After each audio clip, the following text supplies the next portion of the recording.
Hello dear students and welcome back to the platform of Bright Vision Academy.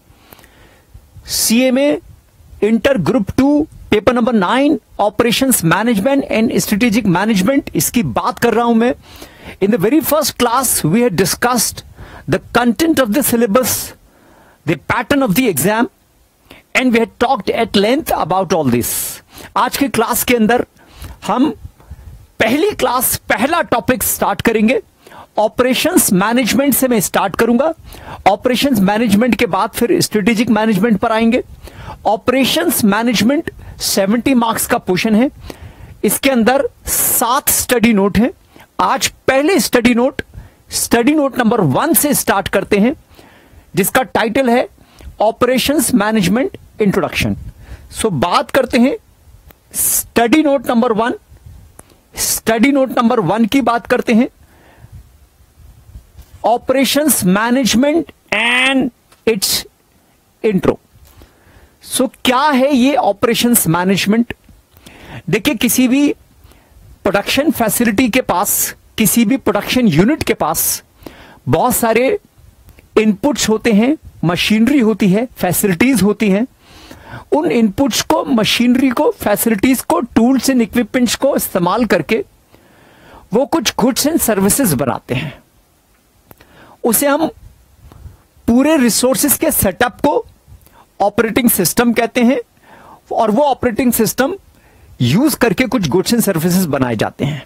Operations management इस बात का subject है कि उस ऑपरेटिंग सिस्टम को कैसे मैनेज किया जाए जिसमें वो गुड्स एंड सर्विसेज बन रहे हैं. उन गुड्स एंड सर्विसेज की प्रोडक्शन को कैसे मैनेज किया जाए, including all the resources available in the organization. So operations management is the management of the part of the organization which is responsible for producing goods and services. Organization का वो part जो goods and services की production के लिए responsible है, उसका management. देखिए, organisation के अंदर एक बहुत बड़ा पार्ट वो होता है जो गुड्स एंड सर्विसेज की प्रोडक्शन के लिए काम कर रहा है, लेकिन उसके बाद एक और साइड में एक पार्ट, एक एडमिनिस्ट्रेटिव पार्ट भी होता है, एक अकाउंटिंग पार्ट भी होता है, एक फाइनेंशियल डिपार्टमेंट भी हो सकता है, एक मार्केटिंग डिपार्टमेंट भी हो सकता है, जो डायरेक्ट गुड्स एंड सर्विसेज की प्रोडक्शन में काम नहीं कर रहा होता है. सो operation management is the management of that part which is responsible for producing goods and services. Specially plant पर, सरफेस पर वो सारे resources, man, machine, labour, land, capital, tools and equipments, electricity, electrical appliances and other accessories, वो सब चीजें मिलाकर जिनसे goods and services बनाए जा रहे हैं, उन सब चीजों का किस तरह से हम मैनेजमेंट करें, इसे हम कहते हैं ऑपरेशंस मैनेजमेंट. ठीक है, यहां मैं एक बात, एक टर्म क्लियर करता चलूं. देखिए, बार बार हमारे सामने वर्ड आएगा गुड्स, सर्विस, प्रोडक्ट. तो जरा इसको समझते हैं. हमारे लिए प्रोडक्ट वर्ड ये प्राइमरी, ये की वर्ड है, इंपॉर्टेंट वर्ड है. और कोई भी प्रोडक्ट जो प्रोड्यूस किया जा रहा है किसी भी ऑर्गेनाइजेशन के अंदर, वो या तो प्योरली गुड हो सकता है, गुड जिसे हम टेंजिबल मानते हैं, which can be seen, which can be touched, जो हमें नजर आता है, दिखता है, जिसको हम छू सकते हैं, फील करते हैं. सो एक गुड कोई नोटबुक भी हो सकती है, खाने का बिस्किट का पैकेट भी हो सकता है, वेजिटेबल भी हो सकते हैं. सो एक ऑर्गेनाइजेशन का प्रोडक्ट गुड भी हो सकता है. एक ऑर्गेनाइजेशन का प्रोडक्ट सिर्फ सर्विस भी हो सकती है, purely service. For example, a tutoring person giving you tuitions, तो प्योरली सर्विस वो दे रहा है. इसमें टेंजिबल गुड्स कुछ भी नहीं है, ये सिर्फ इंटेंजिबल मटेरियल है. इसी तरह लॉन्ड्री, यहां पर जो है वो सर्विस दी जा रही है, कपड़े जो है वो धोए जा रहे हैं, प्रेस किए जा रहे हैं, तो ये भी प्योरली सर्विस है, यहां गुड्स कुछ भी नहीं है. सो कोई भी प्रोडक्ट आपका सर्विस भी हो सकता है, गुड भी हो सकता है, और गुड्स एंड सर्विस का कॉम्बिनेशन भी हो सकता है product. For example, medical treatment, एक मेडिकल ट्रीटमेंट के अंदर गुड्स भी दिए जाते हैं, सर्विस भी मिलती है. फॉर एग्जाम्पल, किसी पर्सन का जो है वो एक्सीडेंट हो जाता है, तो उसको जो है मेडिकल ट्रीटमेंट में दवाई भी मिलती है, टेबलेट्स भी होती हैं, सिरप भी होता है। अगर उसका कहीं प्लास्टर बंधा हुआ है तो उसकी पट्टी जो ड्रेसिंग करी जाती है, वो सारा मटेरियल, उसकी कॉस्ट, वो सब मटेरियल है, टेंजिबल है, वो भी इन्वॉल्व है। और उसके साथ साथ डॉक्टर जो अपनी सर्विसेज दे रहा है, नर्स जो अपनी सर्विस दे रही है, वो भी इन्वॉल्व होता है, फार्मासिस्ट जो अपनी सर्विस दे रहा है वो भी इन्वॉल्व होती है। ठीक है। इसी तरह से कार मेंटेनेंस की सर्विस, आपकी कार जो है वो कहीं मेंटेनेंस पर जाती है, तो वहां मेंटेनेंस के अंदर कार के अंदर डाला जाने वाला इंजन ऑयल, कार के अंदर डाला जाने वाला कूलेंट, ये टेंजिबल गुड्स हैं, ये नजर आते हैं, फील होते हैं, इनकी क्वालिटी, इनकी क्वांटिटी वो आपके लिए मैटर करती है। और प्लस वहां जो सर्विसमैन है जो लगातार अपनी एफर्ट्स लगा रहा है, अपना जो है टॉयल पसीना बहा रहा है, मेहनत लगा रहा है और चीजों को खोलता है, रखता है, उंडेलता है, साफ करता है आपकी कार के अंदर, वो अपनी सर्विस भी उसके साथ ऐड कर रहा है। सो आपका प्रोडक्ट, किसी कंपनी का प्रोडक्ट गुड्स और सर्विस का कॉम्बिनेशन भी होता है। तो कई बार आप कुछ ऐसी सिचुएशंस में होते हैं कि वहां पर गुड्स और सर्विस को अलग अलग करना बड़ा मुश्किल काम होता है। सो ये वर्ड्स मैंने यहां पर इसलिए बताया कि हम ऑपरेशंस मैनेजमेंट में ये वर्ड बार बार इस्तेमाल करेंगे। So operations management is the management of all the facilities which are busy used for the production of goods and services of an organisation. ठीक है। नेक्स्ट, यहां मैं एक वर्ड ऑपरेटिंग सिस्टम आपको बताता चलूं। देखिए, जब आपको ऑपरेशंस मैनेजमेंट समझना है तो ऑपरेटिंग सिस्टम को भी समझना पड़ेगा। आप ऑपरेटिंग सिस्टम कहते हैं configuration of all the resources combined together for the provision of goods and services.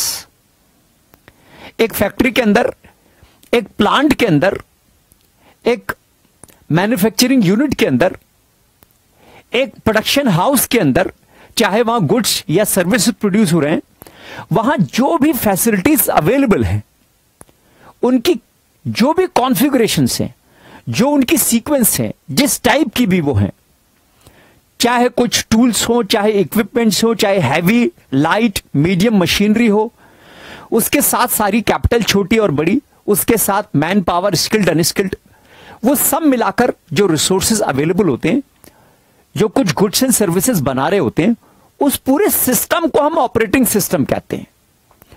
वो ऑपरेट कर रहा है, मशीन चल रही है, टूल घिस रहा है, मैन अपनी एफर्ट लगा रहा है, पर्सन मशीन पर, टूल पर प्रोसेसिंग कर रहा है, उसको उठाकर ले जाया जा रहा है, ये सब प्रोसेसिंग ऑपरेशंस परफॉर्म हो रहे हैं, एक सिस्टम बाकायदा चल रहा है, हम उसको कहते हैं ऑपरेटिंग सिस्टम। फॉर एग्जाम्पल, यहां मैंने एक एग्जाम्पल दिए, machinery, computer, tools and equipments, raw material, skilled unskilled labour, foreman, ये सब के सब are all the resources combined with electrical and other inputs.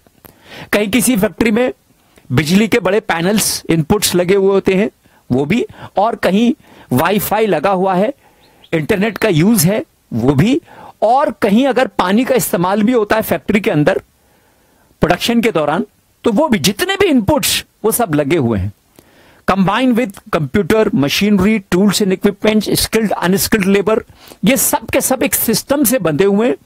सबको अपना अपना काम, अपना अपना रोल पता होता है, कौन किसके लिए आगे अपने गुड को प्रोसेस करके फॉरवर्ड कर देता है। ये सब लोग आपस में एक दूसरे से कोऑर्डिनेट करके उस गुड की, सर्विस की प्रोडक्शन के लिए लगे रहते हैं। उन सब का एक ही ऑब्जेक्टिव होता है, फाइनल गुड्स एंड सर्विसेज का प्रोडक्शन। तो ये एक ऑपरेटिंग सिस्टम है। इसी तरह एक ऑपरेटिंग सिस्टम एक हॉस्पिटल में हो सकता है, बहुत बड़ा ऑपरेटिंग सिस्टम होता है। हॉस्पिटल के अंदर अलग अलग डिपार्टमेंट्स होते हैं, हॉस्पिटल के अंदर अलग अलग टेक्नीशियंस, रेडियोलॉजिस्ट का डिपार्टमेंट अलग होता है, हार्ट का डिपार्टमेंट या किडनी का डिपार्टमेंट अलग होता है, और गायनेकोलॉजी का डिपार्टमेंट अलग होता है, डेंटिस्ट, उसके लिए जो है काम अलग किया जाता है। सो अलग अलग डिपार्टमेंट्स होते हैं, अलग अलग लोग अलग अलग स्किल्स के साथ होते हैं, और वो सबको कोहेरेंट किस तरह से आपस में एक दूसरे के अंदर पिरोया जाता है माला की तरह से, सो दैट कहीं कोई क्लैश ना आए, सब लोग आपस में कोहेरेंट मिलकर काम करें। और जो गुड्स एंड सर्विसेज को प्रोड्यूस करना ऑब्जेक्टिव था, वो ऑब्जेक्टिव अचीव किया जाए। इसी तरह से एक सीमेंट फैक्ट्री की अगर हम बात करें तो वहां पर अच्छी खासी मशीनरी होती है, अच्छे खासे टूल्स एंड इक्विपमेंट्स होते हैं, अच्छी खासी मैन पावर होती है, और वो सब आपस में एक सीरीज में एक सीक्वेंस उनकी बनी होती है। हर पर्सन को पता होता है काम कहां करना है, कितना करना है, कैसा करना है, और उस काम को करके आगे किसको प्रोसेस करना है। सो ये सारी सीक्वेंस, ये सारा सिस्टम एक ऑपरेटिंग सिस्टम कहलाता है। ठीक है, सो इस ऑपरेटिंग सिस्टम को हम कैसे मैनेज करते हैं, किस तरह से हम चेक करते हैं कि ऑपरेटिंग सिस्टम प्रॉपरली काम करे और प्रॉपरली काम करके सही तरह के गुड्स एंड सर्विसेज प्रोड्यूस करे, सो दैट कस्टमर का सेटिस्फेक्शन हो। इसको हम ऑपरेशंस मैनेजमेंट कहते हैं। ऑपरेटिंग सिस्टम को मैनेज करना इस तरह से कि उसके अंदर goods and services of desired quality at desired time at desired cost are produced, उसको हम ऑपरेशंस मैनेजमेंट कहते हैं। आइए आगे बात करते हैं। सर ये जो सब्जेक्ट हम पढ़ रहे हैं ऑपरेशंस मैनेजमेंट, इसका ऑब्जेक्टिव क्या है? Why are we studying operations management? इसके ऑब्जेक्टिव्स क्या हैं ऑपरेशंस मैनेजमेंट के? ठीक है, देखिए दो बड़े ऑब्जेक्टिव हैं ऑपरेशंस मैनेजमेंट के, जिसमें एक पहला जो कोर और प्राइमरी ऑब्जेक्टिव है वो क्या है? Customer service satisfaction.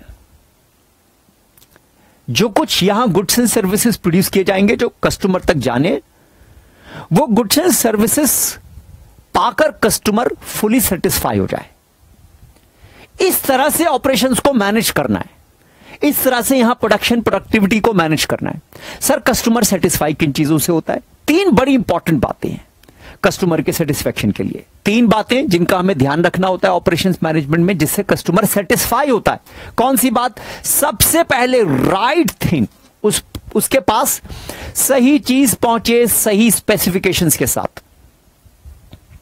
ठीक है, आपने उसको कुछ प्रोडक्ट सेल आउट किया है, उस प्रोडक्ट की जो स्पेसिफिकेशंस कस्टमर चाहता था वही स्पेसिफिकेशन उसके पास जानी चाहिए। सबसे पहला सेटिस्फेक्शन का क्राइटेरिया कस्टमर के लिए होता है राइट थिंग।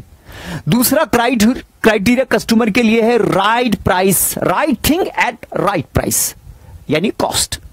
सो कस्टमर उस प्रोडक्ट को उस स्पेसिफिकेशंस के साथ एक रीजनेबल कॉस्ट के अंदर चाहता है। स्पेसिफिकेशंस तो बहुत बिल्कुल मैच कर रही हैं कस्टमर के हिसाब से, बट कॉस्ट बहुत ज्यादा हाई है, तो भी कस्टमर सेटिस्फाई नहीं होता। और कॉस्ट बहुत कम है, सबसे कम है पूरे मार्केट में, लेकिन स्पेसिफिकेशंस मैच नहीं कर रही तो भी कस्टमर सेटिस्फाई नहीं होता। सो प्रोडक्ट की स्पेसिफिकेशंस के साथ आपको प्रोडक्ट का प्राइस यानी उसकी कॉस्ट पर भी ध्यान देना है। कस्टमर के हाथ में प्रोडक्ट रीजनेबल कॉस्ट के अंदर जाना चाहिए। ठीक है, so right thing at right price and at right time as the time is passing on. दोस्तों जैसे जैसे समय बीत रहा है, समय की अहमियत बढ़ती जा रही है। ठीक है, आज से 30 साल पहले की बात करें तो एक डिस्पैच, एक प्रोडक्ट का डिस्पैच डिलीवरी जो 5 दिन में होता था, वो आज 1 दिन के अंदर अंदर होता है। बात समझ रहे हैं ना? आज से 30 साल पहले की बात करें, शेयर मार्केट का ट्रेंड कैसा था, हमें सुबह से लेकर शाम तक में भी शायद पता नहीं होता था कि किस प्रोडक्ट के शेयर जो है घट रहे हैं या बढ़ रहे हैं। लेकिन आज पल पल में जो है वो खबर मिलती है। सो टाइम बड़ा इंपॉर्टेंट होता जा रहा है जैसे जैसे समय बीतता है। सही प्रोडक्ट मिले, सही कॉस्ट पर मिले, लेकिन उसकी जरूरत जब है जब मिलना चाहिए। एक कस्टमर ने पिज्जा ऑर्डर किया, 2 बजे जो है लंच में उसको पिज्जा खाना है, प्रॉमिस हो गया, कमिट हो गया कि आपके पास 2:10 पर पिज्जा आ जाएगा। उसने अपने गेस्ट को बुला रखा है और पिज्जा 2:10 की बजाय 3:10 पर आया। तो दोस्तों यहां पर प्रोडक्ट कितना ही अच्छा हो, यहां पर कॉस्ट कितनी ही रीजनेबल हो, लेकिन टाइम बहुत ज्यादा डिले हो गया, और टाइम का इतना डिले होने के बाद सर्विस बहुत पुअर मानी जाएगी। सो कस्टमर के सेटिस्फेक्शन के लिए राइट टाइम का होना भी बहुत जरूरी है। सो कस्टमर सेटिस्फाई होता है कितनी चीजों से? 3 चीजों से। सबसे पहले स्पेसिफिकेशंस जिसकी वो बात करता है वो उसको मिलनी चाहिए। दूसरी बात, दूसरे नंबर पर कॉस्ट उसकी रीजनेबल होनी चाहिए। तीसरे नंबर पर डिलीवरी का टाइम वो बहुत अच्छा होना चाहिए। ठीक है, आइए कुछ एग्जांपल लेते हैं हम। अगर हम बात करते हैं कुछ मैन्युफैक्चर्ड आइटम्स की, वो चीजें जो फैक्ट्री के अंदर प्रोड्यूस की जा रही है, एक पेन हो सकता है, एक बिस्किट का पैकेट हो सकता है, एक आपके पहनने के कपड़े हो सकते हैं जो फैक्ट्री में मैन्युफैक्चर हो रहे हैं। सो वो गुड्स एक्सेप्टेबल स्पेसिफिकेशंस के हो, सबसे पहला क्राइटेरिया होता है कस्टमर के सेटिस्फेक्शन का। जो कुछ बनाए जा रहे हैं उनकी स्पेसिफिकेशंस जो है वो रीजनेबल हो, कस्टमर के लिए अच्छी हो, वो सबसे इंपॉर्टेंट क्राइटेरिया, सबसे पहला क्राइटेरिया है।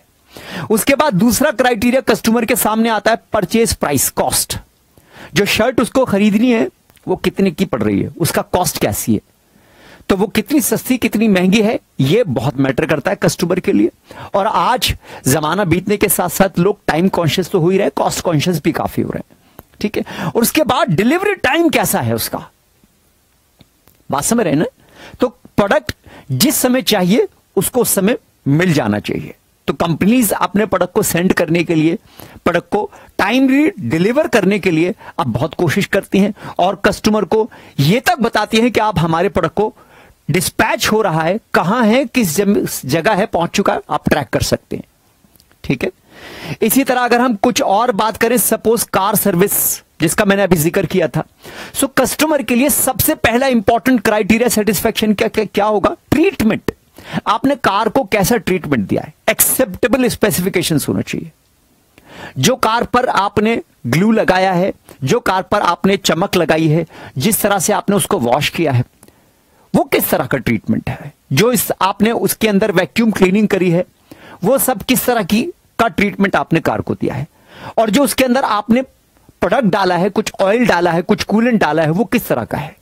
सो ये सबसे पहली स्पेसिफिकेशन जो कस्टमर के लिए इंपॉर्टेंट होती है, जिससे वो सेटिस्फाई होता है। इसके बाद पॉइंट नंबर 2 आता है, जो कुछ आप उसको ट्रीटमेंट दे रहे हो उसकी कॉस्ट कितनी है, वो कॉस्ट उसके लिए बहुत मैटर करती है। और फिर इन सब चीजों का टाइम ड्यूरेशन क्या है। आपने कहा जी कार सर्विस हो जाएगी, आप 4 घंटे बाद अपनी कार ले लीजिए। 4 घंटे बाद उसने प्लान था उसका, 4 घंटे बाद जो है अपनी फैमिली के साथ उसको शाम को घूमने पिकनिक पर निकलना है। लेकिन ये 4 घंटे की जगह 2 घंटा ज्यादा एक्स्ट्रा हो गया। 6 घंटे के बाद अगर कार की डिलीवरी मिल रही है तो शायद वो अपनी फैमिली को एक छोटी सी पिकनिक पर ले जाना चाहता था, वो प्लान उसका फेल हो जाएगा। सो जो आपने इस सर्विस को डिलीवर करने की ड्यूरेशन दी हुई है उसको, ठीक है, तो वो कैसी है, ये बड़ा इंपॉर्टेंट है आपके लिए, ठीक है। So this was point number 1। Operations management का सबसे इंपॉर्टेंट पहला प्राइम ऑब्जेक्टिव होता है कस्टमर सर्विस सेटिस्फैक्शन, और वो 3 चीजों से ऐसी अचीव होता है, प्रोडक्ट की स्पेसिफिकेशन, प्रोडक्ट की कॉस्ट एंड प्रोडक्ट का टाइम डिलीवरी। इसके बाद पॉइंट नंबर 2 पर आते हैं। ऑपरेशन मैनेजमेंट का सेकंड इंपॉर्टेंट ऑब्जेक्टिव है रिसोर्स यूटिलाइजेशन। कंपनी के पास डिफरेंट रिसोर्सेज हैं, कंपनी के पास बहुत बेसिक, बहुत अच्छे, बहुत महंगे, बहुत सस्ते, हर तरह के रिसोर्स होते हैं। कंपनी के पास स्किल्ड अनस्किल्ड मैन पावर, ये भी एक रिसोर्स है। कंपनी के पास टूल्स एंड इक्विपमेंट्स कई टाइप के वैरायटी होती है, वो भी एक रिसोर्स है। कंपनी के पास raw material finished semi finished है, वो भी एक रिसोर्स है। कंपनी के पास बहुत heavy light medium light machinery है, वो भी एक रिसोर्सेज है। सो इन रिसोर्सेज का सही यूटिलाइजेशन कैसा हो, यहां पर मैं 3 बातें बता रहा हूं। Man power, machine and material, MMM, इनका इफेक्टिव यूटिलाइजेशन कैसा हो, इनके अंदर वेस्टेज नहीं होना चाहिए।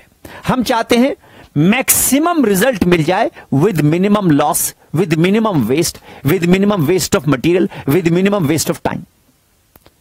तो यहां हम ये चाहते हैं कि जो लेबर काम कर रही है वो 8 घंटे काम कर रही है, तो 8 घंटे में 8 घंटे का आउटपुट आना चाहिए। उसका जो मैक्सिमम पोटेंशियल है लेबर को का, उस पर हम रीच कर जाएं। यहां जो मशीनरी 8 घंटे फैक्ट्री के अंदर चल रही है, बिजी है, वो मशीनरी 8 घंटे में 8 घंटे का आउटपुट दे, ऐसा ना हो 8 घंटे में 4 घंटे का आउटपुट दे। यहां जो रॉ मटेरियल हम यूज कर रहे हैं, 1 किलो रॉ मटेरियल में से 5 पीस निकल सकते हैं, तो 5 निकले, ऐसा ना हो 1 किलो रॉ मटेरियल में से सिर्फ 4 ही पीस बन पाए। सो यहां आपको मैन पावर की एफिशिएंसी, मशीन की एफिशिएंसी, मटेरियल की एफिशिएंसी, इस पर आपको ध्यान देना पड़ेगा। रिसोर्सेज बड़ी इंपॉर्टेंट है। रिसोर्सेज अगर वेस्ट होते हैं तो आपकी कॉस्ट बहुत हैवी हो जाती है। कॉस्ट हैवी हो जाती है तो कस्टमर को सेटिस्फाई करना आपको मुश्किल पड़ जाता है। सो ऑपरेशंस मैनेजमेंट का दूसरा बड़ा ऑब्जेक्टिव है रिसोर्स यूटिलाइजेशन। कब तक? Extend to which the potential of the resource is utilise.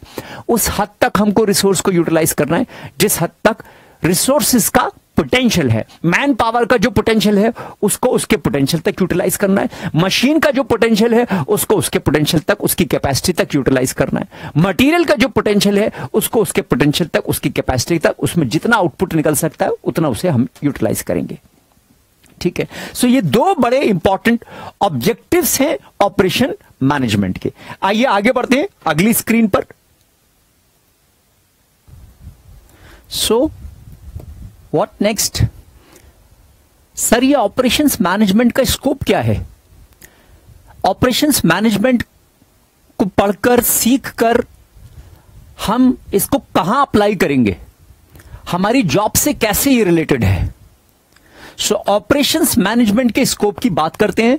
Scope of operations management, sir operations management का मतलब है किसी भी प्लांट के अंदर, किसी भी प्रोडक्शन यूनिट के अंदर जितने भी रिसोर्सेस अवेलेबल हैं जो गुड्स एंड सर्विसेज को बनाने के लिए एकजुट हुए हैं, उन सब का मैनेजमेंट ऑपरेशंस मैनेजमेंट कहलाता है। अब उसमें बहुत सारे काम निकलते हैं। देखिए, सबसे पहला काम होता है लोकेशन ऑफ फैसिलिटीज। एक जॉब होती है फैसिलिटीज का लोकेशन, सामान चीजें कहां कैसे ले आए रखी जाए, जिसको हम प्लांट लेआउट के नाम से भी जानते हैं। सो एक फैक्ट्री के अंदर कटिंग मशीन कहां रखी जाएगी, बेंडिंग मशीन कहां होगी, ग्राइंडिंग मशीन कहां रखी जाएगी, फिनिशिंग कहां होगी, पैकिंग डिपार्टमेंट कहां रहेगा, एडमिनिस्ट्रेटिव डिपार्टमेंट कहां पर होना चाहिए, प्लांट का लेआउट कैसा होना चाहिए, फैसिलिटीज को कहां कैसे हम लोकेट करें, यह भी अपने आप में काम है।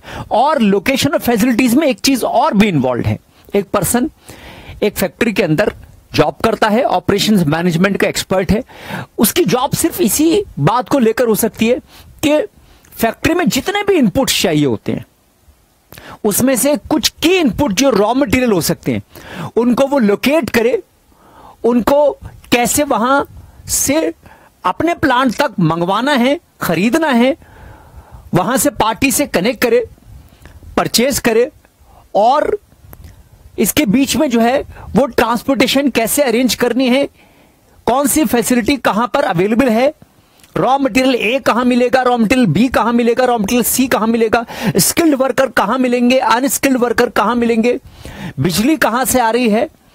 तो ये सारी चीजों का जो है वो रिसोर्स का एलोकेशन जो हुआ है, उन रिसोर्सेस को टैप करना, ये ऑपरेशंस मैनेजमेंट में एक बड़ा इंपॉर्टेंट जॉब होता है, बड़ा इंपॉर्टेंट काम होता है। और वो रिसोर्सेज जब किसी एक फैक्ट्री के अंदर आ जाते हैं, उस फैक्ट्री में different machinery, different resources, plant, tools, equipment, man, skilled, unskilled labour, computers, ये सब सारा सेटअप कैसे लगाया जाएगा, उस प्लांट का, उस फैक्ट्री का, उस प्रोडक्शन यूनिट का लेआउट कैसा होगा, ये एक बड़ा इंपॉर्टेंट जॉब होता है किसी भी एक पर्सन के लिए जो ऑपरेशंस मैनेजमेंट का एक्सपर्ट है। इसी तरह ऑपरेशंस मैनेजमेंट का स्कोप है सर मटेरियल हैंडलिंग के अंदर।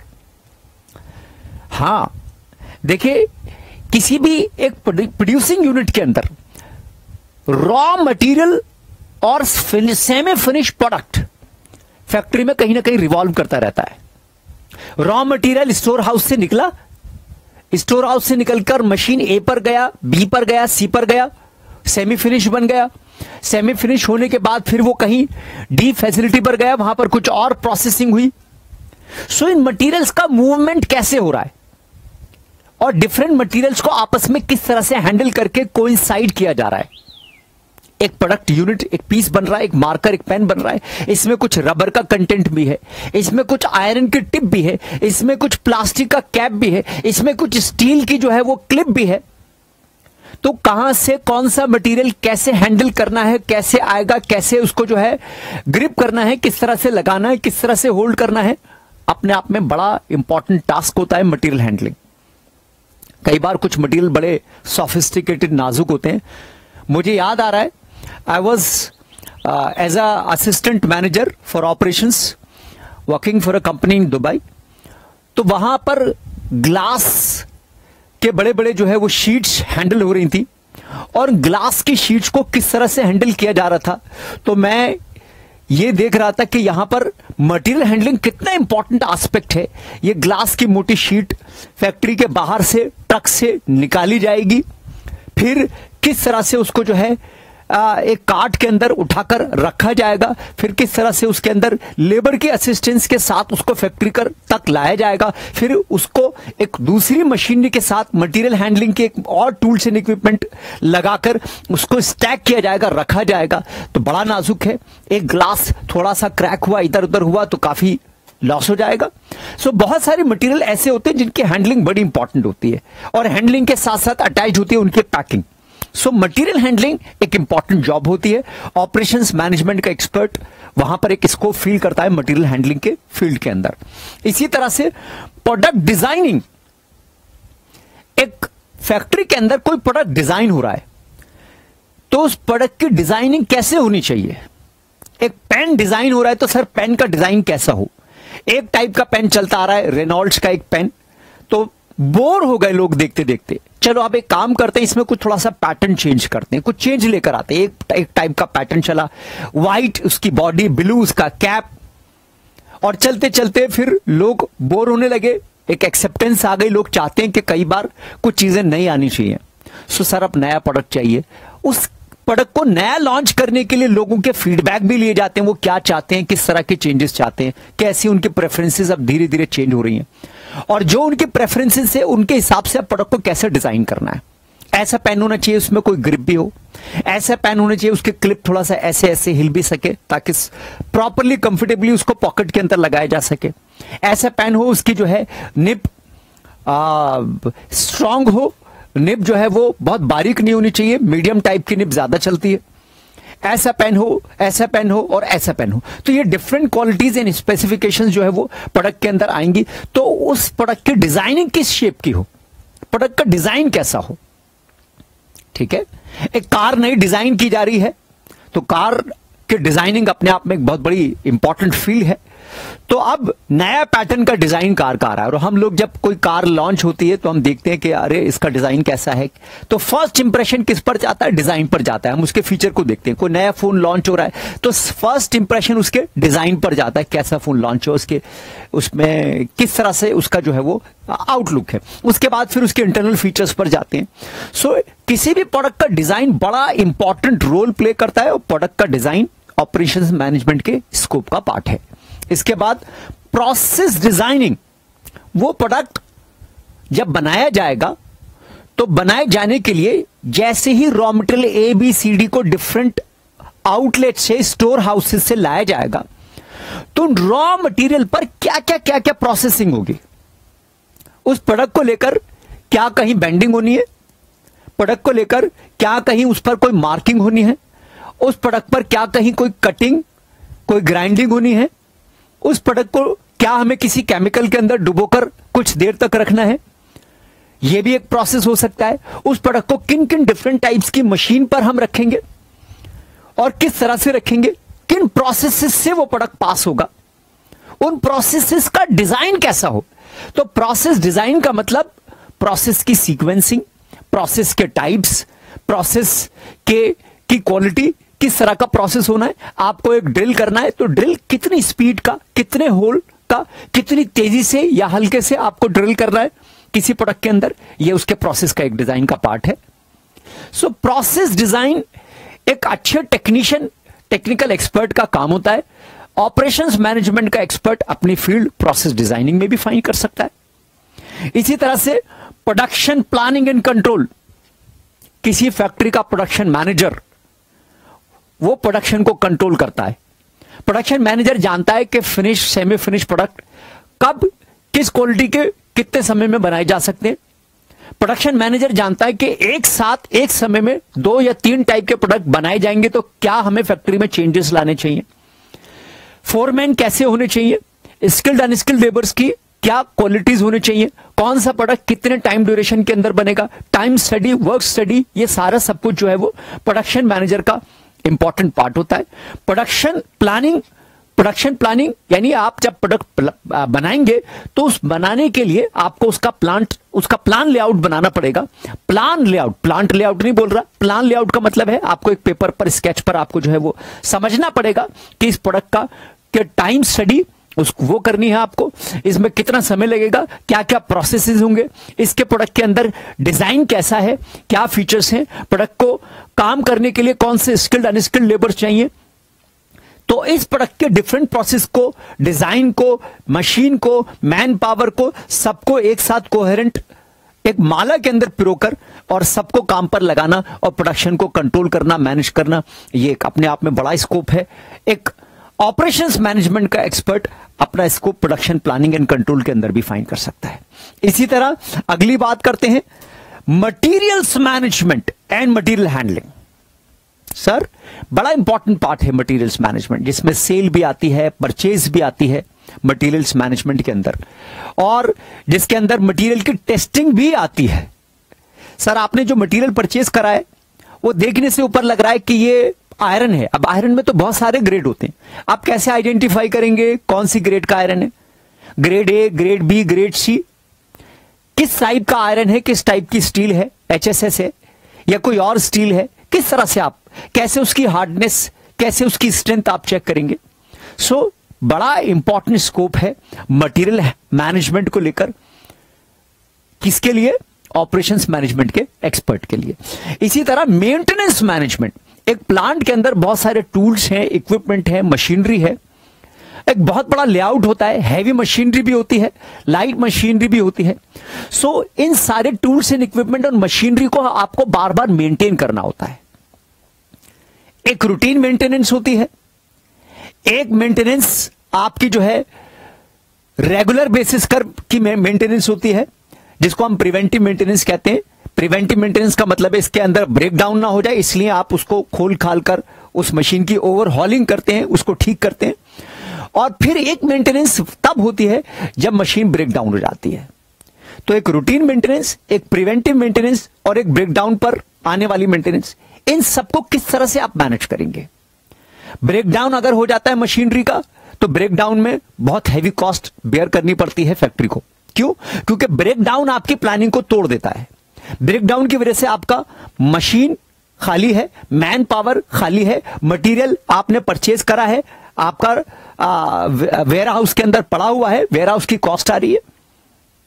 सो काफी सारी कॉस्ट आपको जो है वो बेयर करनी पड़ती है ब्रेकडाउन की वजह से। और फिर ब्रेकडाउन में अचानक बहुत ज्यादा गड़बड़ी भी आ सकती है मशीन के अंदर, उसकी मेंटेनेंस कॉस्ट वो बहुत एडिशनल अलग से रहती है। और अगर आप चाहते हैं ब्रेकडाउन अवॉइड हो जाए, मशीन में मिनिमम या ना के बराबर ब्रेकडाउन हो, तो प्रिवेंटिव मेंटेनेंस आपको रेगुलर बेसिस पर उसकी ओवरहॉलिंग करानी पड़ेगी, बट वो अपने आप में एक सिरदर्दी होती है। तो किस तरह से आप इन चीजों को मैनेज करेंगे कि कम से कम कॉस्ट में preventive maintenance, routine maintenance, breakdown maintenance, ये सब कम से कम कॉस्ट के अंदर ले आए। तो आप किस तरह से मेंटेनेंस का शेड्यूल बनाएं, वो मशीनरी कैसी है उसको देखकर, मशीन और प्लांट के लेआउट को देखकर, कितने टाइप्स की मशीनरी है, किस तरह की है, किसको रोका जा सकता है, किसको अभी मेंटेनेंस पे लगाया जा सकता है, ये अपने आप में एक बड़ा स्कोप है। ऑपरेशंस मैनेजमेंट का एक्सपर्ट मेंटेनेंस मैनेजमेंट में अपनी फील्ड फाइंड कर सकता है, ये भी एक इंपॉर्टेंट स्कोप है। ठीक है, सो ये डिफरेंट स्कोप्स ऑपरेशन मैनेजमेंट के अंदर मैंने बात करें। आइए आगे बढ़ते हैं। नाउ बात करते हैं दो टर्म्स की जिसको लेकर अक्सर डिस्कशन होता है, स्टूडेंट्स कंफ्यूज हो जाते हैं, production management and operations management. पहली बात ये बता दूं, to some extent these terms are interchangeably used, लेकिन इनमें फर्क है, इनमें डिफरेंस है। क्या? पॉइंट नंबर 1 मैंने यहां पर लिखा है आपके लिए, generally the term production management is used where tangible goods are produced. ठीक है, टेंजिबल गुड्स जहां प्रोड्यूस हो रहे हैं, for example fast moving consumer goods FMCG, या कुछ ड्यूरेबल गुड्स, सोफा, फर्नीचर, अलमीरा, कपड़े। सो ये गुड्स टेंजिबल हैं और इन गुड्स की जो प्रोडक्शन है उसका मैनेजमेंट प्रोडक्शन मैनेजमेंट कहलाता है जनरली। ठीक है। इसी तरह ऑपरेशंस मैनेजमेंट, ये टर्म हम जनरली कहां इस्तेमाल करते हैं? Generally the term is used where inputs are transferred into intangible services. So जो फैक्ट्री के अंदर, जो प्रोडक्शन यूनिट के अंदर इनपुट्स हैं, उनको हम ट्रांसफॉर्म कर रहे हैं और उससे क्या बना रहे हैं? Intangible goods. तो इनटेंजिबल गुड्स यानी सर्विसेज, इनटेंजिबल सर्विसेज, जैसे फॉर एग्जांपल बैंकिंग सर्विस है, एयरलाइंस है, एजुकेशन की सर्विसेज हो गई, कंसल्टेंसी की सर्विस हो गई। सो ये सब सर्विसेज इंटेंजिबल है और इन सर्विसेज को प्रोड्यूस किया जाता है एक प्रोडक्शन हाउस के अंदर, एक प्रोड्यूसिंग यूनिट के अंदर, और उन सर्विसेज के प्रोडक्शन के मैनेजमेंट को हम बोलते हैं ऑपरेशंस मैनेजमेंट। सो हमने डिस्टिंग्विश कर दिया प्रोडक्शन मैनेजमेंट गुड्स के लिए, ऑपरेशंस मैनेजमेंट सर्विस के लिए, ठीक है। लेकिन ऑपरेशंस मैनेजमेंट ये वाइडर टर्म है, गुड्स के लिए भी ज्यादातर इस्तेमाल की जाती है और प्रोडक्शन मैनेजमेंट को ये टर्म ओवरवेल्म कर गई है।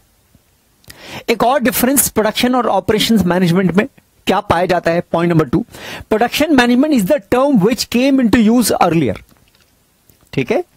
It precedes operations management. तो बहुत पहले ये प्रोडक्शन मैनेजमेंट का कॉन्सेप्ट किताबों में प्रैक्टिकली कहा जा चुका, सुना जा चुका, लिखा जा चुका, बोला जा चुका, बताया जा चुका, उस पर प्रैक्टिस करी जा चुकी प्रोडक्शन मैनेजमेंट सिंस कब से? मैं तो ये कहूंगा जब से रेनेसेंस आया और जब से जो है यूरोप का रिवोल्यूशन रहा, मास स्केल प्रोडक्शन रही, तो प्रोडक्शन मैनेजमेंट एक इंपॉर्टेंट टर्म अपने आप में चल पड़ी और मास प्रोडक्शन की हवा चल पड़ी और प्रोडक्शन मैनेजमेंट का बहुत बड़ा स्कोप जो है वो निकल गया, ठीक है। लेकिन बाद में धीरे धीरे प्रोडक्शन के अंदर बहुत चेंजेस आया और प्रोडक्शन के बाद सर्विसेज ने बड़ा इंपॉर्टेंट पार्ट ले लिया लोगों की लाइफ का और सर्विसेज प्रोडक्ट से ज्यादा इस्तेमाल होने लगे। तो बाद में टर्म कॉइन हो गई ऑपरेशंस मैनेजमेंट। क्यों? क्योंकि सर्विसेज के प्रोडक्शन, उनके डिजाइन, उनके प्रोसेसेस वो किसी टेंजिबल गुड से काफी डिफरेंट थे, काफी अलग थे। तो हमने टर्म ऑपरेशंस मैनेजमेंट का इस्तेमाल करना शुरू कर दिया सर्विसेज के आने के बाद, came into use later with the evolution of the subject. और ये सब्जेक्ट ऑपरेशंस मैनेजमेंट चल पड़ा और बाद में टर्म काफी यूज में आने लगी। इवन दो ऑपरेशंस मैनेजमेंट का कतई ये मतलब नहीं होता कि यहां सिर्फ सर्विसेज ही की बात करेंगे, हम सर्विसेज की भी बात करते हैं और गुड्स की भी बात करते हैं, बट ये टर्म अब ज्यादा यूज में आने लगी है। एक सब्जेक्ट अपने आप में ऑपरेशंस मैनेजमेंट डेवलप हो गया। अभी हमने स्कोप देखा था, कितनी जगह ऑपरेशंस मैनेजमेंट का स्कोप जो है वो जा रहा है। So this is the term which was coined later on and came into use, और फिर उसके बाद से प्रोडक्शन मैनेजमेंट वाली टर्म धीरे धीरे कम यूज में आने लगी। आइए आगे बात करते हैं characteristics of modern operating functions. देखिए, हम जब ऑपरेशंस मैनेजमेंट पढ़ेंगे तो ऑपरेशंस मैनेजमेंट में हमें कुछ बातों का ध्यान रखना पड़ेगा कि आजकल के जमाने के अंदर जो प्रोडक्शन है गुड्स एंड सर्विसेज का, जो फंक्शंस वहां परफॉर्म होते हैं, उनके कैरेक्टरिस्टिक्स क्या है। जो बिजनेस हाउसेज हैं उनमें अब क्या चेंजेस आए हैं, उन चेंजेस को ध्यान में रखकर, उन बातों को ध्यान में रखकर हमें प्लान आउट करना पड़ेगा हम किस तरह से ऑपरेशंस को मैनेज करें। एक बड़ा इंपॉर्टेंट पॉइंट है कि अब फर्म्स, अब फैक्ट्रीज, अब प्रोडक्शन हाउसेस कॉम्पिटिटिव एडवांटेज पर काम करती हैं। किस पर काम करती हैं सर? Competitive advantage. उनके पास हमेशा कोई ना कोई एक एडवांटेज रहती है दूसरों को डिफीट करने की, दूसरों से एक्सेल करने की, दूसरों से आगे निकलने की। वो कॉम्पिटिटिव एडवांटेज अपने सामने रखती हैं। जैसे एक एडवांटेज एक्सेस कैपेसिटी होती है।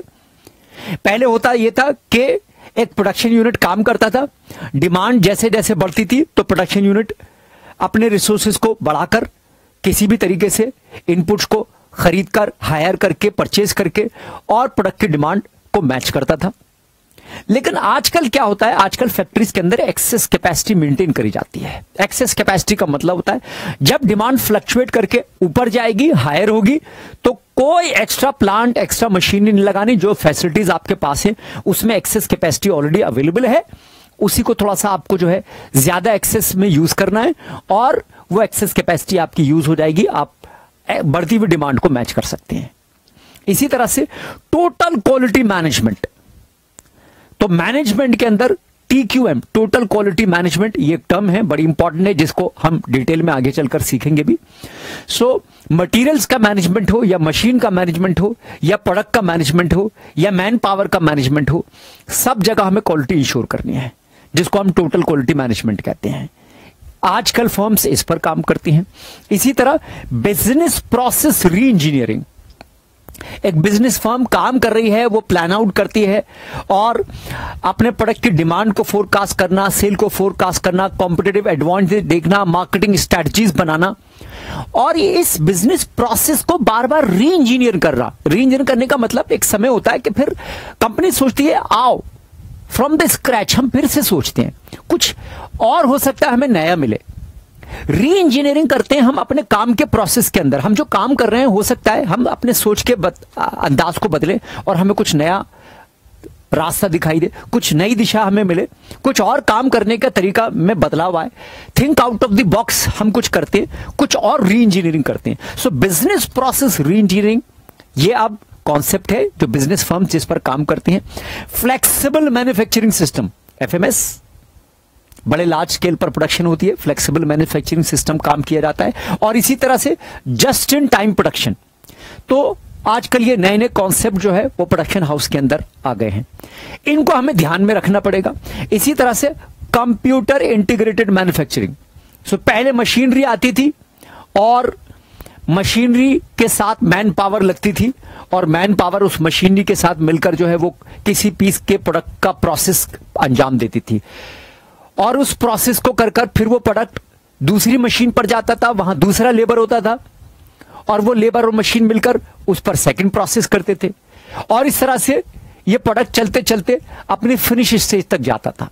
आजकल क्या हो रहा है, आजकल मशीन्स ऐसी आ रही हैं जिसमें कंप्यूटर प्रोग्रामिंग इन्वॉल्व है, हर मशीन के स्टेज पर है। एक पीस अपने आप टेक्निकली कंप्यूटर प्रोग्रामिंग के थ्रू, एक बेल्ट के कन्वेयर सिस्टम के थ्रू या किसी और चैनल से एक मशीन पर आता है, रुकता है, मशीन के टूल्स एंड इक्विपमेंट अपने आप उस पीस को होल्ड करते हैं, पकड़ते हैं, गॉज करते हैं, उस पर क्या प्रोसेसिंग करनी है ये उसके प्रोग्राम में हमने ऑलरेडी डाल रखा होता है। उस पीस पर वो प्रोसेस होती है और उस प्रोसेस के बाद वो सिस्टम उस पीस को रिलीज कर देता है। उसके बाद वो पीस आगे जाता है, आगे जाकर दूसरी मशीन ऑटोमेटिकली उस पीस को होल्ड करती है, फिक्स करती है, फिर उस पर सेकंड प्रोसेस होता है एंड सो ऑन, इस तरह से चलता रहता है।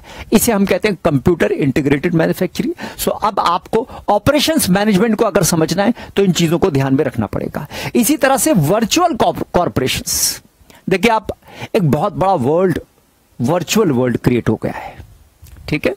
आप देखते हैं इंटरनेट, गूगल और नेटवर्क, ये पूरी दुनिया उस पर आ गई है।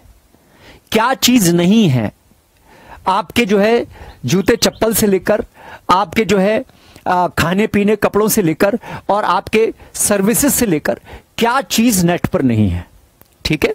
तो बड़ी बड़ी कॉर्पोरेट्स अब इंटरनेट का एक बहुत बड़ा पार्ट, उनका कॉर्पोरेट का पार्ट होता है और अपने आप में एक वर्चुअल कॉर्पोरेट पूरे इंटरनेट पर उन्होंने एक पोर्टल, एक अपना पूरा एक प्रेजेंस क्रिएट कर रखी होती है।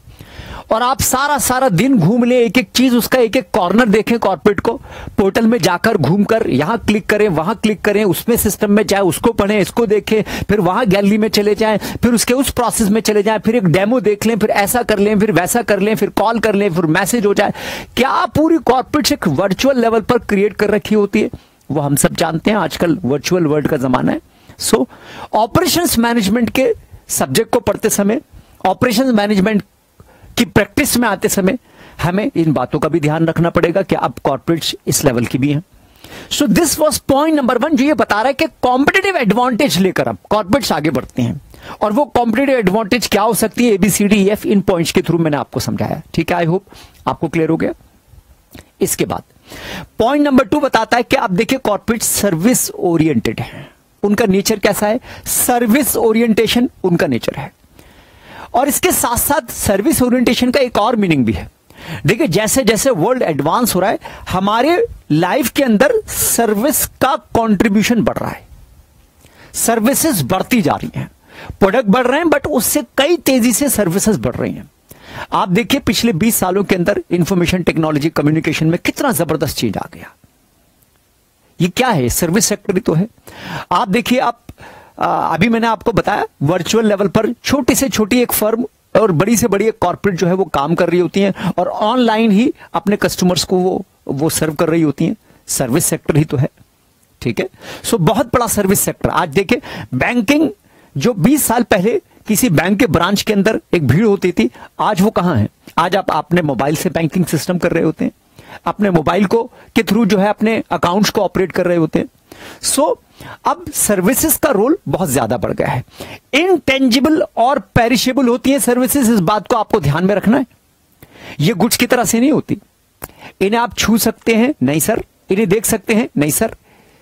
ठीक है, तो गुड्स की तरह से नहीं होती हैं। इनका नेचर बड़ा नाजुक होता है। ये इंटेंजिबल होती हैं और पेरिशेबल भी होती हैं। सर्विस अभी प्रोड्यूस हुई, अभी यूज करनी है फौरन के फौरन। ऐसा नहीं होता कि सर्विस प्रोड्यूस करके आपने रख ली, स्टोर कर ली। ये गुड्स की तरह से नहीं होती। सो ये भी आपको बात आपके समझ में बात आती होगी। इसके साथ साथ consultant constant interaction with the clients. तो जब हम सर्विस प्रोड्यूस करते हैं और क्लाइंट को सर्विस देते हैं तो लगातार उससे वार्तालाप हमारा होता रहता है। We are always in touch with the client और हम उसको डील कर रहे होते हैं, उससे बात कर रहे होते हैं। किसी पर्सन ने एक कंपनी का सिम लिया है, एक सिम खरीदा है, तो कितनी बार उस कंपनी से वो बात भी करता रहता है। कई बार बीच में ट्रबल शूटिंग की वजह से भी बात होती है। कई बार कुछ और पर्पस भी होते हैं बात करने के। मेरा बैलेंस कितना है, ऐसा कर दीजिए, इस मोड में ट्रांसफर कर दीजिए, वहां अपग्रेड कर दीजिए। तो बहुत सारा कम्युनिकेशन सर्विस के अंदर लगातार कस्टमर्स के साथ, क्लाइंट्स के साथ बना रहता है। यह भी आपको समझना चाहिए इस तरह से। हाँ, पॉइंट नंबर डी बड़ा इंपॉर्टेंट पॉइंट है। मैंने कुछ पीछे मिस तो नहीं कर दिया? एक बार मैं क्रॉस चेक कर लूं। हाँ, या सी। इसके बाद point number D, small volumes of production to serve local markets. So आप देखिए लोकल मार्केट्स धीरे धीरे इंपॉर्टेंट हो गई हैं, ठीक है, और वो अपना अपना कुछ ना कुछ एक बिजनेस ले चलती हैं। आप देखिए लोकल लेवल पर काफी ऑटोमोबाइल के सर्विसमैन आपको मिल जाएंगे। लोकल लेवल पर प्लम्बिंग के सर्विसेज, लोकल लेवल पर डॉक्टर, मेडिकल, ये स्मॉल वॉल्यूम्स ऑफ सर्विसेज ये काफी इंपॉर्टेंट रोल प्ले कर रहा है। आपके आसपास छोटे छोटे सर्विस वेंडरिंग यूनिट्स आपके आसपास हैं, ठीक है। पॉइंट नंबर 3 ये कहता है कि disappearance of smoke stacks. Sir ji, smoke stacks का डिसअपियरेंस का क्या मतलब है? अब जो मार्केट है आने वाली आ चुकी है और आगे बढ़ रही है, उसको समझने के लिए आपको यह बात जाननी पड़ेगी कि स्मोक स्टैक्स डिसअपियर हो रहे हैं। क्या मतलब है सर? सर अब आप बहुत कुछ बेवकूफ नहीं बना सकते। अब धुंध हट रही है, अब बादल छट रहे हैं, अब आसमान साफ हो रहा है। अब आप लेबर को उसके राइट्स के साथ ट्रीट करेंगे। अब आप छुपा नहीं सकते। अब चीजें क्लियर हैं, लोग जानते हैं, धुंध छट गई है। प्रोटेक्टिव लेबर लॉज अब आ चुके हैं, मिनिमम वेज लेजिस्लेशन अब आ चुका है। तो एक पर्टिकुलर वेज रेट आपको लेबर को देना पड़ेगा और उसको एक प्रोटेक्टिव एनवायरनमेंट देना पड़ेगा काम करने का।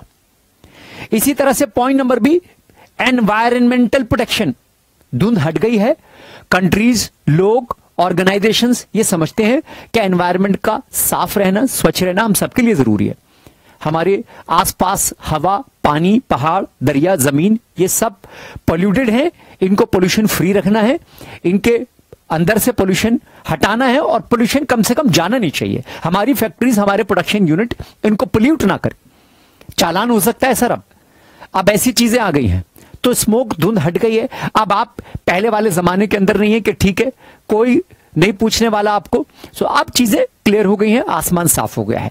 सो आपको उस एनवायरनमेंट को समझना पड़ेगा कि अब यहां पर हमें अपने एनवायरनमेंट को क्लीन करना है और लोगों में अवेयरनेस है, इस अवेयरनेस पर बेस्ड हमें काम करना है।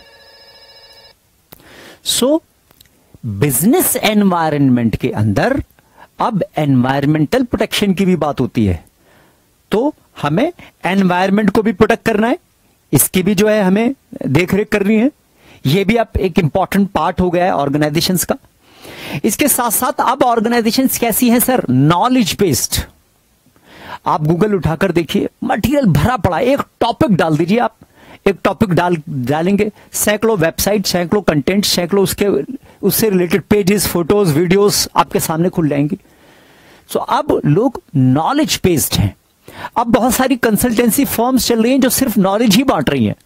उनका काम कुछ नहीं है, नॉलेज देना है, अवेयर करना है, बात बताना है, आपको जो है राह दिखानी है, आपको जो है दिशा दिखानी है, डायरेक्शन देना है, कैसे काम करना है, कहां जाना है, आपको नॉलेज देनी है।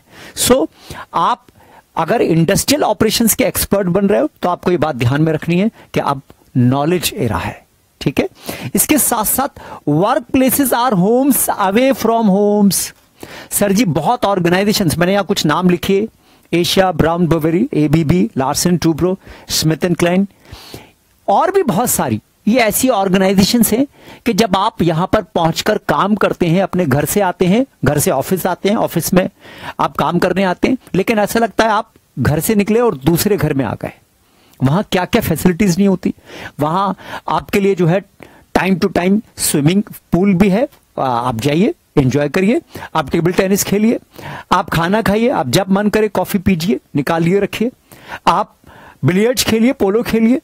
सो आपकी आराम के लिए, आपकी जो है एंजॉयमेंट के लिए बहुत सारी फैसिलिटीज होती हैं। अब ऐसी ऐसी बड़ी बड़ी कॉर्पोरेट्स आ रही हैं, तो आपको इसका ध्यान रखना पड़ेगा कैसा वर्क कल्चर लोगों के अंदर है, किस तरह से वो सोशलाइज होते हैं आपस में, किस तरह से जो है वो काम करने का उनका बिहेवियर और पैटर्न बदल रहा है, ठीक है। सो ये था पॉइंट नंबर 3। सो अब वो स्मोक, धुंध हट रही है, अब चीजें पिक्चर क्लियर होती जा रही हैं, क्लैरिटी आती जा रही है। पॉइंट नंबर 4 ये कहता है स्मॉल इज ब्यूटिफुल। इनफैक्ट ये पॉइंट एक बुक का टाइटल है, स्मॉल इज ब्यूटिफुल, E.F. शुमैकर। ये एक ऑथर गुजरे, इन्होंने किताब लिखी स्मॉल इज ब्यूटिफुल, और ये अपोज करते थे इंडस्ट्रियल रिवोल्यूशन के मास स्केल प्रोडक्शन को, ये अपोज करते थे इकोनॉमीज ऑफ स्केल को। और इनका कहना यह था, ये मानना यह था कि देखिए एक समय यह आएगा कि आसपास लोकल बिजनेस वेंचर्स जो हैं वो छोटे छोटे होंगे, बट वो कहीं ना कहीं बहुत यूजफुल होंगे, और वो यूजफुल इस सेंस में होंगे, वो अच्छे इस सेंस में होंगे कि शायद उनकी प्रेजेंस की वजह से एनवायरमेंटल प्रोटेक्शन हो रही होगी, बहुत सारी हसल बसल से बच रहे होंगे, बहुत सारे डिस्टर्बेंस और वेस्टेज से बच रहे होंगे। तो ये प्रमोट करते हैं स्मॉल को, स्मॉल इज ब्यूटीफुल। और अगर आप देखें तो ऐसा हो भी रहा है, जहां बड़ी बड़ी कॉर्पोरेट्स, बड़े बड़े बिजनेस हाउसेस कहीं ना कहीं अपने आप को मोनोपोली की तरफ ले जाने की कोशिश करते हैं, वहां आपको देखने को मिलेंगे छोटे छोटे बिजनेस वेंचर्स भी, जो लोकल लेवल पर आपके आसपास बड़े स्मार्ट काम कर रहे होंगे। एक कोई ईटरी है आपके जो है घर से थोड़ा दूर जाकर, बहुत अच्छी है, और उसने एक लोकल मार्केट बहुत अच्छे से टैप कर रखी है, ठीक है। कोई कोचिंग इंस्टीट्यूट है आसपास, और आसपास के स्टूडेंट्स को सर्विसेज दे रहा है, कैटर कर रहा है, बहुत अच्छे से मार्केट उसने कैप्चर कर रखी है। तो इस तरह के लोकल बिजनेस वेंचर्स आपके आसपास हैं, और वो आपके लिए बड़ा इंपॉर्टेंट है, और उनको आपको अहमियत देनी है, वो इस सोसाइटी का बड़ा इंपॉर्टेंट पार्ट है, ठीक है। नेक्स्ट देखिए, ऑपरेशंस मैनेजमेंट के अंदर आपको बहुत सारी बातें मैंने आपको बताई। इसके बाद एक एंडिंग में इंपॉर्टेंट बात जो आपके सामने रखनी है मुझे। सो लास्ट टॉपिक के साथ इस चैप्टर को कंक्लूड करता हूं, फिर बाद में इस चैप्टर पर बेस्ड क्वेश्चन करेंगे। Last topic, recent trends in production, recent trends in operations management. क्या क्या बदलाव जमाने के साथ साथ प्रोडक्शन हाउसेस के अंदर आ गए हैं। सर ग्लोबलाइजेशन का जमाना है, लिबरलाइजेशन, प्राइवेटाइजेशन हमने खूब देखा, देख चुके, ग्लोबलाइजेशन देखा, और बहुत तेजी से ग्लोबलाइजेशन हो रहा है। अब तो एक छोटा बिजनेस यूनिट लोकल लेवल पर एक कंट्री से दूसरे कंट्री में काम कर रहा है, रिसोर्सेज ले रहा है, टैप कर रहा है, पैसे आ रहे हैं, जा रहे हैं, ट्रांजैक्शन होते हैं। छोटे छोटे बिजनेस हाउसेस जो कुछ लाख रुपए पर उनकी जो है टर्नओवर होती है महीने की, वो ग्लोबलाइज हो रहे हैं, ठीक है। प्रोडक्शन ऑपरेशंस स्ट्रैटेजी अब बड़ी इंपॉर्टेंट हो गई है। आप अपने प्रोडक्ट को किस तरह से बनाएंगे, कैसे मैन्युफैक्चर करेंगे, प्रोडक्ट का डिजाइन, प्रोडक्ट का प्रोसेस कैसा होगा, किस तरह से आप उसको मार्केट के अंदर लॉन्च करेंगे। टोटल क्वालिटी मैनेजमेंट, अब ये इंपॉर्टेंट है। आप ओवरऑल क्वालिटी की बात करें, अब ओवरऑल क्वालिटी में मशीन, प्रोडक्ट, कस्टमर और आपके वर्कर्स, सबकी क्वालिटी की बात होनी चाहिए। कम समय के अंदर ज्यादा आउटपुट लेना, यह आपको सीखना पड़ेगा। कस्टमर को सेटिस्फाई करने के लिए उसको भरपूर क्वालिटी देनी पड़ेगी और साथ साथ काम करने वालों को एक क्वालिटी एनवायरनमेंट देना पड़ेगा। अब आपको बात करनी पड़ेगी फ्लेक्सिबिलिटी की। क्यों? यह वक्त ऐसा वक्त है जिसमें चेंजेस भी तेजी से आते हैं। यहां गवर्नमेंट के टैक्सेशन पॉलिसी आती है, एक चेंज हो जाता है। यहां रॉ मटेरियल की अवेलेबिलिटी, अनअवेलेबिलिटी या रॉ मटेरियल की क्वालिटी में कोई चेंज, एक बहुत बड़ा चेंज हो सकता है। यहां पर इंटरनेट की सर्विसेज को लेकर कई बार कुछ चेंजेस आ जाते हैं। यहां पर टेक्नीशियंस को लेकर, टेक्नोलॉजी को लेकर काफी एब्रप्ट चेंजेस आ सकते हैं। तो चेंजेस को लेकर कंपनीज को अपने आप को फ्लेक्सिबल रखना है, अडेप्ट क्विकली टू चेंजेस। ऐसी कंपनीज अच्छी मानी जाती है जो चेंजेस को देखकर फौरन अपने आप को अडेप्ट कर ले। इसके बाद आपको सीखना है टाइम रिडक्शन, कॉस्ट रिडक्शन। यह जमाना है जहां जल्दी से सर्विस एंड गुड्स डिलीवर होने चाहिए, प्रोड्यूस होने चाहिए और कम से कम कॉस्ट पर होने चाहिए। आपको ध्यान रखना पड़ेगा क्वालिटी इंप्रूवमेंट का, आपको ध्यान करना पड़ेगा वर्क इंप्रूवमेंट का। आपके काम के अंदाज में इंप्रूवमेंट आना चाहिए, आपके प्रोडक्ट की क्वालिटी में इंप्रूवमेंट आना चाहिए। ये सारे ट्रेंड्स अब धीरे धीरे आसपास हमारे आते जा रहे हैं। एंड लास्टली, यस, हेलो, चलिए लास्ट कुछ पॉइंट्स मैं मिस कर गया, पेज सेव नहीं हुआ। टेक्नोलॉजी को लेकर सर बहुत बड़े चेंजेस हैं। पॉइंट नंबर कौन सा था? 6 के बाद 7, पॉइंट नंबर 7, टेक्नोलॉजी। सर पल पल पर टेक्नोलॉजी बदल रही है। आप देखते हैं एक कंप्यूटर सॉफ्टवेयर अपग्रेड हो जाता है 6 महीने के बाद, एक ऐप अपग्रेड हो जाता है 3 महीने के बाद, एक कंप्यूटर मोबाइल अपग्रेड हो जाता है, कंप्यूटर सिस्टम अपग्रेड हो जाता है 1 साल के अंदर अंदर। सो बदलती हुई टेक्नोलॉजीज के साथ आपको काम करना है, इस बात का आपको ध्यान रखना पड़ेगा। इसके साथ साथ एम्प्लॉयर एम्प्लॉय के रिलेशंस, एम्प्लॉयर एंड एम्प्लॉय, इनके रिलेशंस कैसे हैं, उनको जो है आपको बहुत रिलैक्स रखना है, उनको आपस में जो है कोहेरेंट रखना है। एम्प्लॉयज को काफी फ्रीडम, लिबर्टी देनी है, उनको एक अच्छा वर्किंग एनवायरनमेंट देना है अच्छे पैकेज के साथ साथ। इसके बाद next, supply chain management. Supply chain management, आपका रॉ मटेरियल जब आपके पास आता है और वो फिनिश प्रोडक्ट में कन्वर्ट हो जाता है, उस फिनिश प्रोडक्ट को मार्केट तक आप किस तरह से सप्लाई करते हैं, आपके डिस्ट्रीब्यूशन नेटवर्क चैनल्स कहां कहां हैं, कैसे हैं, उन सबको कैसे मैनेज करते हैं, किस में कहां कौन सा प्रोडक्ट किस लोकेशन पर कब भेजना है, कितने समय में भेजना है, किस क्वालिटी का भेजना है। तो सप्लाई चेन मैनेजमेंट एक अपने आप में एक बहुत बड़ा काम है, बिजनेस का एक बहुत बड़ा हिस्सा है। और लास्टली आखिरी पॉइंट है लीन प्रोडक्शन। सर जी, लीन प्रोडक्शन का मतलब होता है अब फैक्ट्रीज कम से कम वेस्ट के साथ, कम से कम समय के साथ, कम से कम कॉस्ट लगाकर मैक्सिमम आउटपुट चाहते हैं।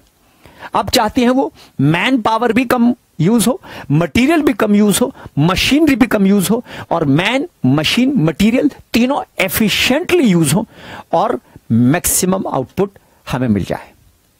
सो dear students, this was all about the very first topic of operations management which was the introduction part. अभी इस पर बेस्ड अगली क्लास के अंदर कुछ क्वेश्चंस करेंगे और फिर आगे बढ़ेंगे। See you again, thank you very much.